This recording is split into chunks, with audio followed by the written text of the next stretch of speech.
Hai, apa kabar? Iya, predikat smartphone mendang-mending itu biasanya kan lekat banget sama Xiaomi. Kalau bisa dibilang mereka tuh kayaknya foundernya gitu ya, smartphone mendang-mending di Indonesia. Nah, sekarang kayaknya Xiaomi tuh nggak sendirian lagi karena sekarang tuh ada pesaingnya. Ya, ini adalah Infinix. Karena beberapa tahun terakhir Infinix tuh kayaknya agresif banget dalam ngeluarin smartphone, terutama di tahun 2022 dan 2023 ini. Jadi ini adalah Infinix Zero 5G 2023 dan ini adalah jadi smartphone Infinix pertama yang saya cobain setidaknya udah selama 2 minggu ke belakang. Sebenarnya nggak pertama-pertama banget kalau nyobain Infinix itu karena beberapa tahun yang lalu udah cukup lama ya, itu saya pernah beliin orang tua saya smartphone Infinix dan itu dipakai sama orang tua saya. Jadi ya saya coba sedikit-sedikit itu pernah, tapi saya nggak ingat ya itu serinya apa dan nggak ada juga kesan yang melekat sama smartphone Infinix tersebut. Dan setelah kembali nyobain produk Infinix, tepatnya Zero 5G 2023 ini, wajar sih kalau ternyata HP ini tuh jadi HP 3 jutaan yang banyak dimendang-mendingin. Dan saya ada beberapa checklist kriteria dari HP ini yang bikin layak buat dimendang-mendingin. Pertama itu adalah soal desain. Ya, meskipun desain itu biasanya bicara soal selera, tapi saya yakin dan banyak yang setuju kalau HP Infinix Zero 5G tahun 2023 ini layak untuk dibilang punya desain yang cakep. Secara desain ini emang bisa dibilang mirip dengan flagshipnya Oppo, yakni Find X5 Pro, tapi menurut saya sih ini nggak masalah.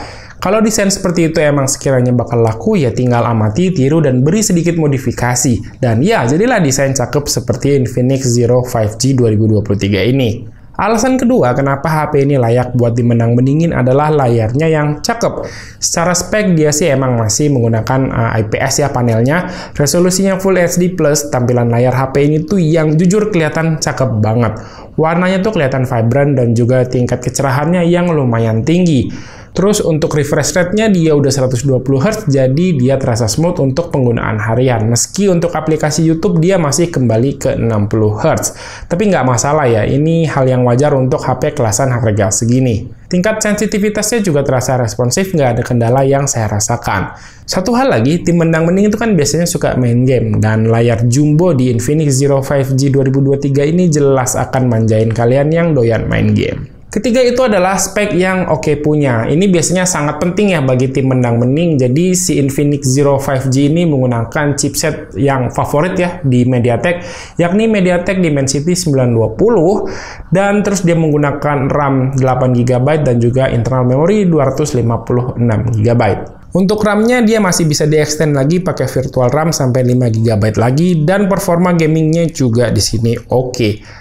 PUBG di sini bisa dapat settingan SDR Ultra yang demi buat ngetes HP ini saya akhirnya install game lagi yang udah hampir setahunan ini nggak saya mainkan. Dipakai main satu game juga aman banget, suhunya kerasa anget-anget dikit aja. Ini Infinix emang terkenal sih pawangnya MediaTek. Kriteria keempat yang layak bikin HP ini jadi dimendang-mendingin adalah performa kamera yang oke untuk kelasan harganya. Secara umum hasil foto Infinix Zero 5G ini terlihat lebih saturated daripada warna pada kondisi aslinya. Tampaknya fitur AI Cam di HP ini yang bikin warnanya tuh terlihat jadi lebih vibrant. Saran saya sih mending matikan aja fitur AI-nya ini karena hasilnya juga udah oke. Terus untuk ketajaman fotonya juga bisa dibilang oke dengan dynamic range yang bisa dibilang ini biasa aja ya, standar. Dan yang paling saya suka itu adalah hasil dari perekaman videonya yang stabil. Kalian bisa lihat dari cuplikan berikut ini. Oke, nyobain kamera belakangnya ini Full HD 60. Dia sebenarnya bisa 4K 30. Cuman ini saya cobain aja dan kelihatannya gempa. Kalau mau yang stabilisasinya diaktifin dia di 1080-30. Kita cobain ya 1080-30. Nah, ini untuk 1080-30 kualitasnya begini. Kelihatan dari kualitas gambarnya sih menurun ya, agak terlihat pecah-pecah. Dan ya kalian bisa lihat lah ya, untuk kualitas audionya dengan yang tadi dibandingkan ada perubahan atau enggak menurut kalian? Oke, kalau kamera depan kayak gini, ini ultra steady-nya aktif. Terlihatnya cerah banget ya. Muka saya kelihatan cerah banget. Tapi secara stabilisasi kelihatan di layar ini bagus. Saya nggak tahu kalau nanti setelahnya gimana. Ini pegangnya handheld dan terasa stabil sekali. Mantap sih. Nah, kriteria yang terakhir itu adalah fitur dan juga paket penjualannya ini tuh komplit banget. Saat kita beli Infinix Zero 5G 2023 ini, kita udah nggak perlu pusing lagi keluar uang tambahan. Paket penjualannya lengkap, udah dapat casing bening, anti gores juga udah kepasang, charger dengan kapasitas 33 watt juga udah ada, dan pokoknya ya tinggal dipakai aja. Selain paket penjualan yang komplit, fitur di HP ini juga komplit. NFC ada, triple slot untuk dual SIM dan satu SD card juga ada, jack audio 3,5 mm ini masih tersedia, dan sensor-sensornya lengkap. Nah, itu dia tadi sekian banyak checklist dari HP ini yang bisa bikin HP ini tuh layak buat dimenang beningin. Tapi yang namanya HP bagus dengan budget yang cukup terjangkau, itu pasti ada yang dikorbankan untuk motong harga penjualan dari smartphone-nya. Tapi untungnya nggak terlalu banyak sih yang dikorbankan dari Infinix Zero 5G 2023 ini. Setidaknya saya ada dua catatan yang cukup mengganggu dari HP ini. Pertama, salah satu cost terbesar dari produksi sebuah smartphone itu biasanya datang dari biaya R&D si UI yang digunakan.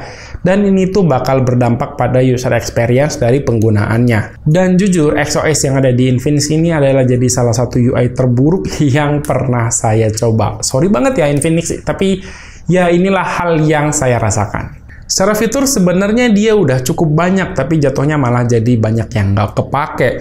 Terus tata letak icon terutama pada bagian quick panel ini cukup berantakan dan tidak terlalu mudah untuk dicari. Dan tentunya update yang tidak terlalu rutin. Per video ini saya buat, Infinix Zero 5G 2023 ini masih berjalan di Android 12 dan security patch pun masih menggunakan yang bulan Desember 2022. Hal kedua yang dikorbankan adalah kualitas speaker yang berasa cukup buruk ya menurut saya. Secara volume sih emang jatuhnya kenceng, cuman kedengaran di telinga saya itu ya cuman treble doang. Nggak ada berasa power dan nggak ada berasa bassnya gitu ya. Ditambah lagi speakernya mono, bikin kurang asik aja jadinya ketika dipakai buat nonton. Tapi meskipun dengan catatan yang tadi ada di Infinix Zero 5G 2023 ini, sulit menurut saya untuk tidak merekomendasikan HP ini buat kalian karena dengan harga 3,6 jutaan sekarang ada di pasaran, cukup banyak sebenarnya hal-hal yang bisa dikasih dari HP ini. Dan ya, HP ini menurut saya sangat layak buat dibeli. Oke, segini dulu ya untuk video kali ini. Terima kasih buat yang udah nonton. Silahkan like dan share video ini jika menurut kalian video ini bermanfaat. Dan pamit, sampai jumpa di video berikutnya. Yo, bye-bye.